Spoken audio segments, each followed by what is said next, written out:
So I decided to take the home theater PC build I had completed previously in episode 20 and replace it with more of a Hackintosh build. I actually just sold off the motherboard and processor from the previous one, the ASRock one.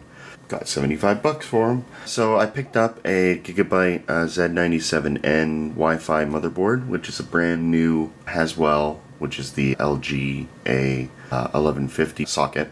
This uses the brand new Z97 chipset, which does not exist in a Mac yet.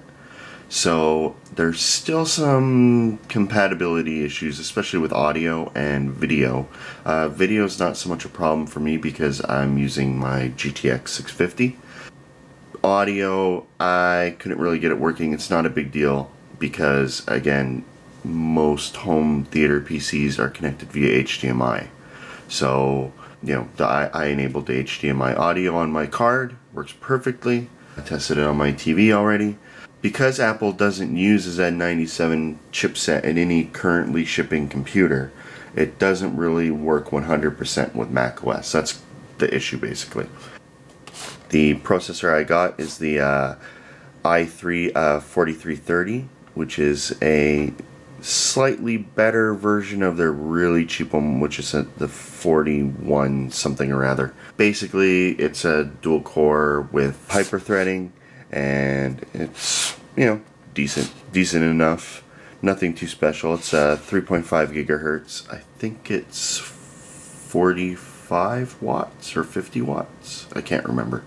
But yeah, it's decent enough, and I can replace it with a later Haswell, you know, perhaps a high-end one if I really want to get serious on the system, or even a Broadwell when they come out. It'll support that too, because Broadwell is just the die shrink of the current Haswell chip. It's not until Skylake, I think the Skylake's the next one, that they'll switch sockets. So you get 2 generations per socket usually. Now, these days at least. I rounded out the build with just a wireless mouse. This is the Logitech M25. I already had the keyboard. It's white, it doesn't match, but it's solar powered, and it's actually a very, very nice keyboard. I'm actually very impressed with this thing. And it does not need sunlight to actually be running. It will charge up off your ceiling lights, and it will also, it's got a battery, so you don't need, it's not like a solar calculator. You don't need constant sunlight. So it works just fine when you use it in the dark. I think it said the battery currently has 3 months remaining. So yeah, it's not going to die anytime soon.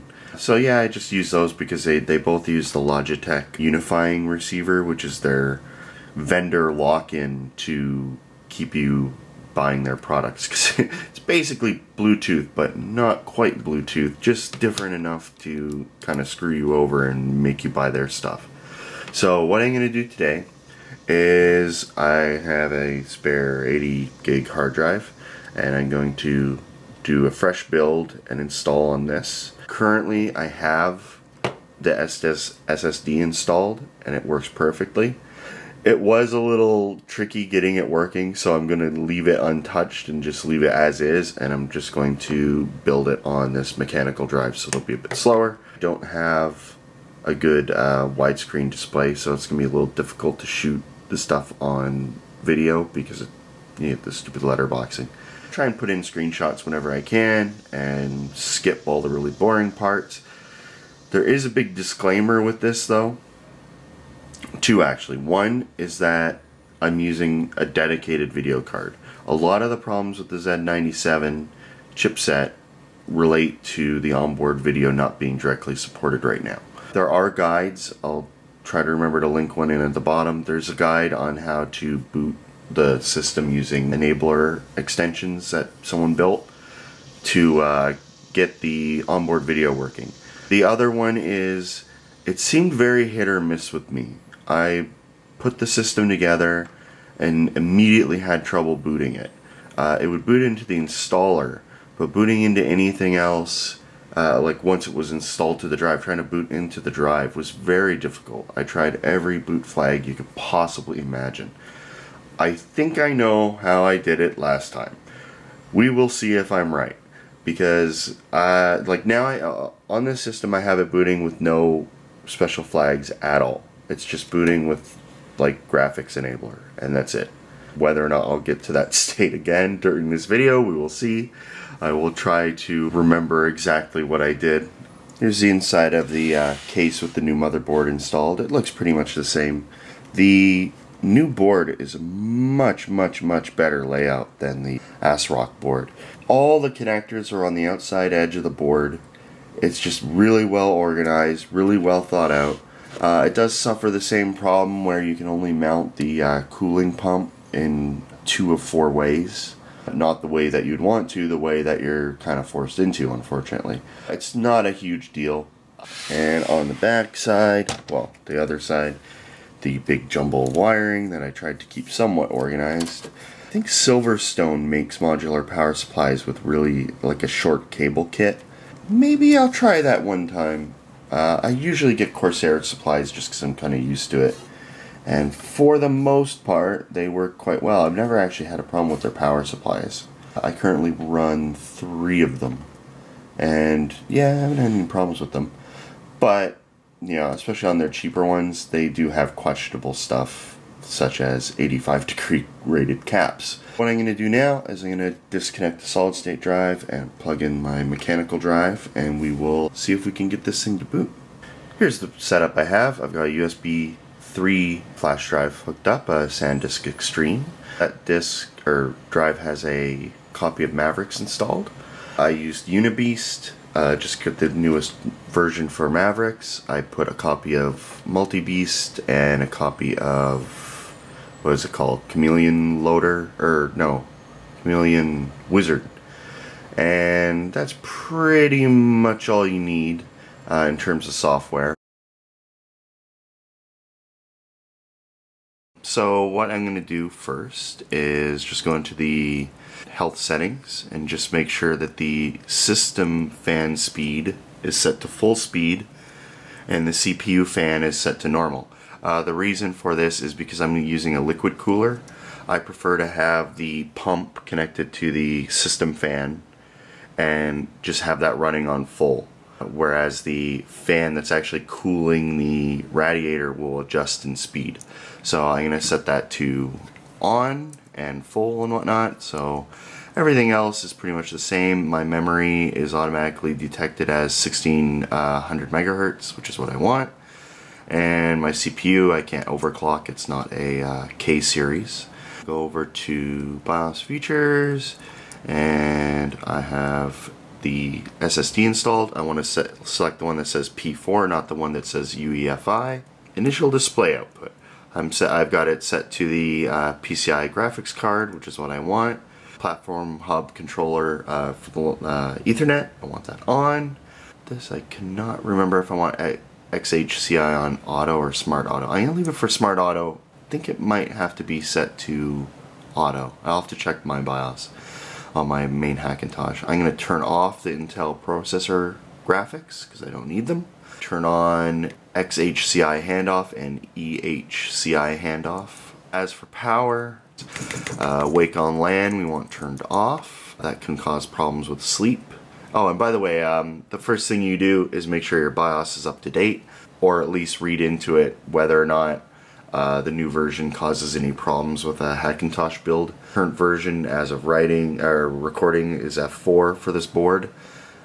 Came pre-installed, don't need to update it. Perfect. I'm going to save and exit, and I started up the system, hit F12. For some reason it's F12. I swear my other Gigabyte boards are F11, but hey, whatever.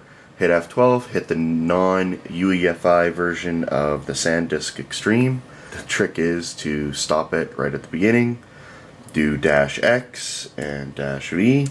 That will give you the verbose booting so you can see the lovely code if there are any problems, and it will also start it up in safe mode. Safe mode will only load certain kernel extensions that are deemed absolutely necessary. Everyone says to do that. I actually haven't tried booting it normally off the USB stick. just play it safe and boot it in safe mode. And this takes a little while because it like shows you all the preloading of all the extensions and all that stuff.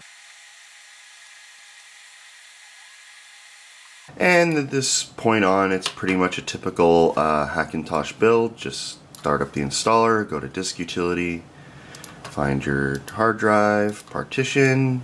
You want one partition, OS 10 extended, and you want whatever, Hackintosh, and you want to make sure it's set to a GUID partition table, and hit apply, format the drive. There we go. And then just hit continue, agree, install to the new drive, and that's it. So the install finished. It took about 25 minutes. Rebooted, hit F12 again, and we're back at the boot drive selection screen. Even though we just put OS 10 onto the hard drive, there's no actual way for it to start up because it's looking for a real Mac. So we still need to boot off the SanDisk USB stick, and what we're going to do is we're going to hit the right arrow after we put in our X and V and go to the Hackintosh drive and then just boot off that. So what we're doing is we're using the USB stick as a bootloader to get it started and then just letting it take over on the mechanical drive.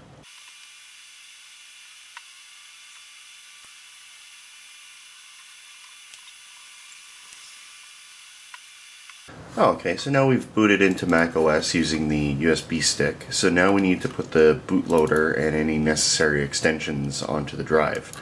I'm just going to do the quick start, and we want the DSDT free choice. This is going to install the third-party serial ATA driver, which just makes it so you get the correct icons on the desktop. Fake SMC, which is absolutely required for all Hackintoshes. Chimera 3.0, and basic boot options, whatnot. So what we're going to do is just double check that we got what we need, and one of the things we need is network. We need the Intel, I'm just going to pick the newest driver, the Intel E1000E network driver. This board has two network cards. One is a killer NIC, which is the Atheros based chipset. I could not get this thing to work. No matter what, it just doesn't show up. So I have a network cable plugged into the right Ethernet jack, right when you're looking at the back ports. With the Ethernet driver installed, it seems to work just fine. So I only need one on this particular model, or on this build. Bootloaders, we just want the bootloader for now. This is what was causing me problems. I wasn't installing this, and I was going to Chameleon and installing it from there. And every time it booted, it wouldn't work. So I'm going to stick with this, install it from here, and then update it later. And for here, we want everything default. I don't remember if we need graphics in it. We'll leave graphics enabled for now. We just want verbose boot turned on, and we will pick a Mac Pro 3.1 or the iMac 14.2. We'll do that for now. This is what I'm running. Neither of them really made a difference, I found. The iMac is required if you're using internal video. So we'll just do an iMac for now, and we'll do build, install it to the right drive, hit install, yes we agree, password. Once this is done, we will just restart the system, remove the USB stick, and see if it will boot from itself. Now, the main problem I was having while installing this was that it would boot and get to the point where it was the very final stage of the text output before it switches over to the desktop, and it would just stop. Every single time it would just stop. It would show error messages relating to Bluetooth, but that just happens to be going on at the same time. Really, it's a video card issue, and it wasn't until I did this particular build that it actually worked. So we'll see if this actually kicks on and switches over to the desktop. If you're freezing at the, it just gives you warnings about the unidentified developers. In order to totally stop those, let's go to System Preferences while it's doing this. and we will turn off warnings about where applications are coming from.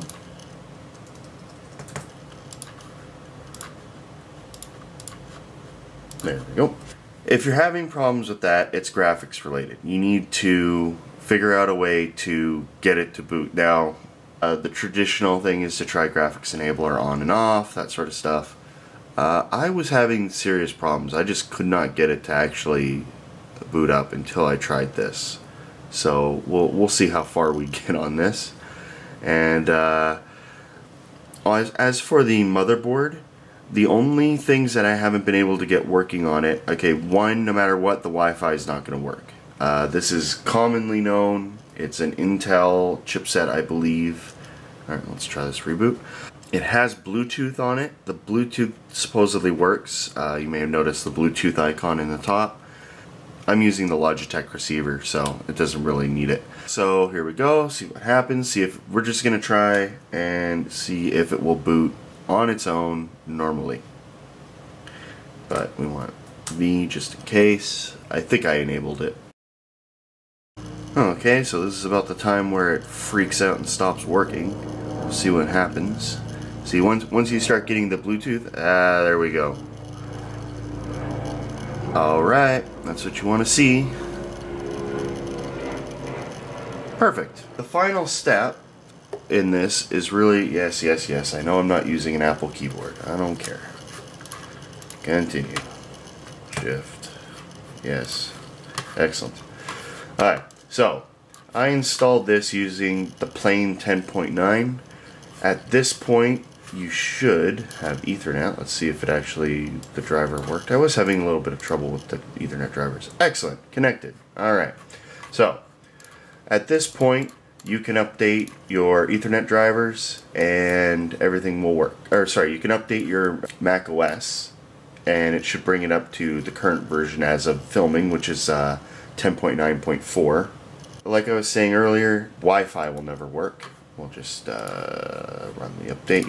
Yes. I could not get the Atheros Ethernet card working. People say it works, so maybe I was just having bad luck with it.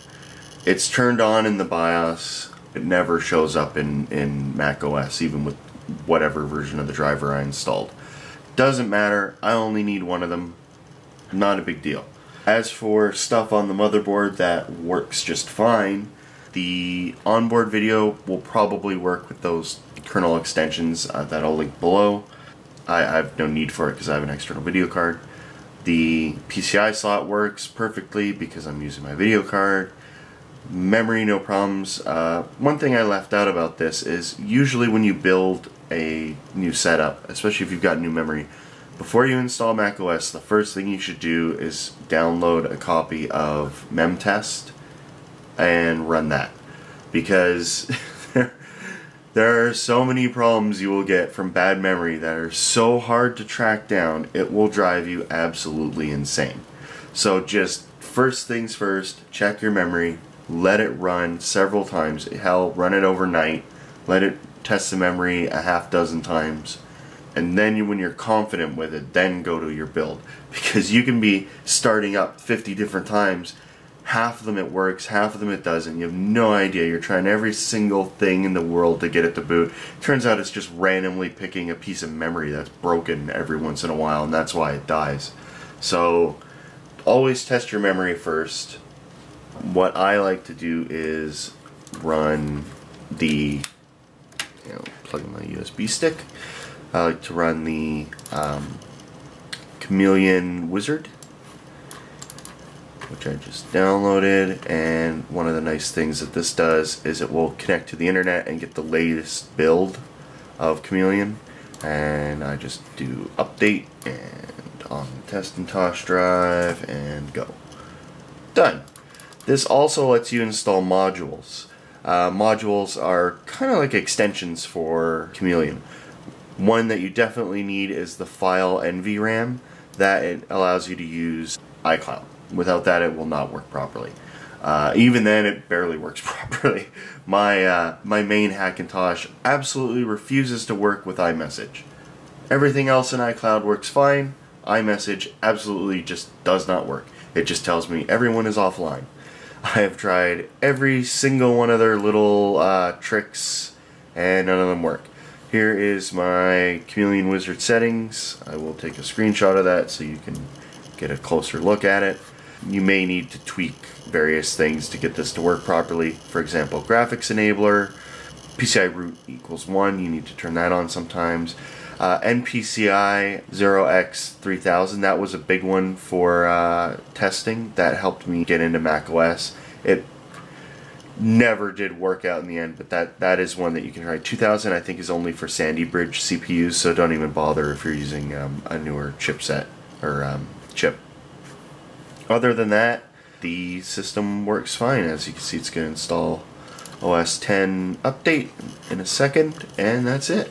Very simple install. Once I figured out that initial multi-beast setup, just leaving everything default, I was making the mistake of using Chameleon to install the newest version, and I swear it just would not work. Yet when everything's updated, it works fine, so who the hell knows. For this install, I did use the plain 10.9. I did not try it once I figured out that method, so it's possible using the newest version will work just fine from the boot disk. Just keep in mind that whenever you download Mavericks from the Apple Store, the version is always the newest. It includes all the patches. So the only way you can get 10.9.0 is to actually basically download it from Pirate Bay or something. Not that I support such things. Or keep a backup of the original one, because they remove the plain one almost right away. As soon as the updates come out, the Mac App Store just downloads the new one. So this is going to take a little while, especially since it's a mechanical drive. It takes forever. I am so spoiled by this, even this slow solid state drive. There you have it. There's my Hackintosh build. It works great. The only thing aside from the network card I couldn't get working is audio. There are currently lots of problems using the Z97 chipset with audio. This board has a Realtek 898 or an 892. I could not get it to work, even with the enabler and stuff. It just doesn't work. I don't need it. It's not a big deal for me. But if you're outputting audio directly into a receiver, that could be a problem. It's probably just a matter of time and waiting for someone to get an updated enabler. It's not a big deal. Another thing you'll want is, I can't remember the exact name, it's something along the lines of HDMI audio kernel extension. I'll try and put the link in at the bottom. That is a very, very awesome, simple kernel extension that you pop in, and all of a sudden your HDMI audio works, even on your video card. So with this, I just installed it, plugged it into my TV, and on startup it says, hey, look at the audio output. There's a TV hooked up. And it works fine. I may try to get this thing working as a proper home theater PC further on, mostly with the Blu-ray playback. That is the main issue for me, because we have an Apple TV, so it's not a big deal. If I stream everything from my iTunes drive, it's not a big deal. But I would like to be able to make it so my wife can just pop in a disc and watch it without me having to rip it first. So we'll see how that goes, maybe in the future. But until then, it is a good Hackintosh build. I was playing World of Warcraft and Diablo 3 and stuff on the TV, and it was very satisfying. And the next stage is to install lots and lots of emulators and play lots and lots of Nintendo games. So that's it for now. This was actually a very simple build once I figured that out. Enjoy. If you have any questions, leave some comments. I may be able to help you with them. And by the way, sleep on this thing works perfectly. Tell it to go to sleep, goes to sleep, power draw goes down to 1 watt, wakes back up, no issues at all. Works perfect. Unlike the ASRock board that just sat there drawing 50 watts. This one draws 50 watts or 40 watts, and then under load it goes up to about 60. So quite reasonable. That's under full load. That's under like torture test. And I am going to continue waiting for UPS to show up so they can deliver perhaps next video. I'm waiting for this giant device that burns medical video onto discs. Should be kind of cool.